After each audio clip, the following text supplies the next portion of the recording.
पे बात करें और रोगियों के मसले पे कुछ दिन के बाद आपके साथ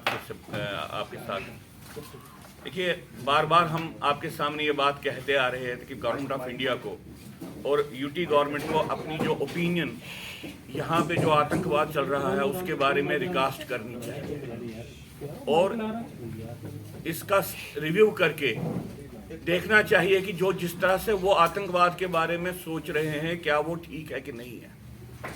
हाल ही में सीआरपीएफ की तरफ से एक निकला अपनी ऑर्गेनाइजेशन के लिए निकला जहां पे उन्होंने कहा कि भाई एसओपीज को बड़ा स्ट्रिक्टली फॉलो किया जाना चाहिए, जिसका मतलब ये हुआ कि एसओपीज इतनी बार बार घटनाएं होने के बाद भी सिक्योरिटी के लेवल पे प्रॉपरली फॉलो नहीं हो रहे हैं और बार बार हमको लगता है कि आतंकवादी जो घटनाएं हैं ये एनकाउंटर्स नहीं है, ये एंट्रैपमेंट्स हैं। जैसे कि किसी ने कोई गलत इंफॉर्मेशन दे के आपको बुलाया और आप पे हमला किया, ये एम्बुशेस हमको लगते हैं और ये बार बार हुए हैं। ये मैं ही नहीं कह रहा हूं, मैं कोई सिक्योरिटी विशेषज्ञ नहीं हुआ, एक आम नागरिक के रूप में मुझे लगता है कि मुझे ये बात रखनी चाहिए। लेकिन सिक्योरिटी एक्सपर्ट्स ने भी ये कहा है कि अभी हाल ही में जो कुछ आतंकवादी घटनाएं जहां पे हमारे सिक्योरिटी फोर्सेस की जानें चली गई है वो एम्बुशेस थे, वो एंट्रैपमेंट्स थी। ऐसा क्यों हो रहा है?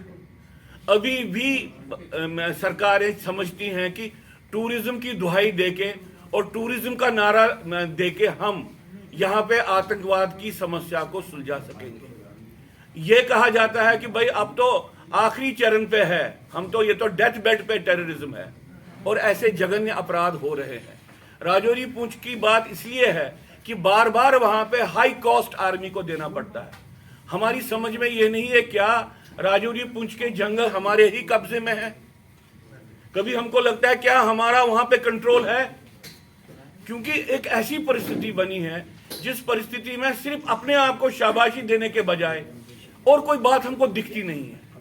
एक सिचुएशन डेवलप हो गई है। खास तौर से लास्ट टाइम भी हमने कहा कि हमास के इस्राइल पे हमले के बाद आतंकवादी गतिविधियों को अंतर्राष्ट्रीय स्तर पे और खास तौर से जम्मू कश्मीर के स्तर पे एक अजीब किस्म की स्फूर्ति प्रदान हो गई है, साइकोलॉजिकल एक उनको फूड मिला है, फ्यूल मिला है। उसके बाद जिस तरीके का alert level government of India को मेंटेन करना चाहिए और जिस तरीके की एफिशिएंसी दिखानी चाहिए वो हमको नहीं दिख रही है।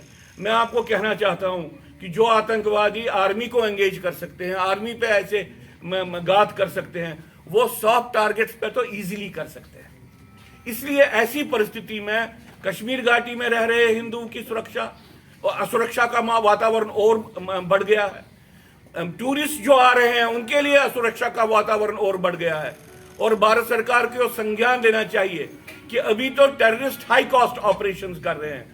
अगर टेररिस्ट ने यह फैसला किया कि सॉफ्ट टारगेट्स को हमको इन्वॉल्व करना है तो किस तरीके की यहाँ पे एक सिचुएशन क्रिएट हो जाएगी। हम फिर से निवेदन करते हैं भारत सरकार को कि जिस फ्रेम में वो सोच रहे हैं कि आतंकवाद है वो फ्रेम नहीं है। यह एक संपूर्ण युद्ध चल रहा है और इस संपूर्ण युद्ध का निराकरण करने के लिए उनको पॉलिसी बनानी चाहिए।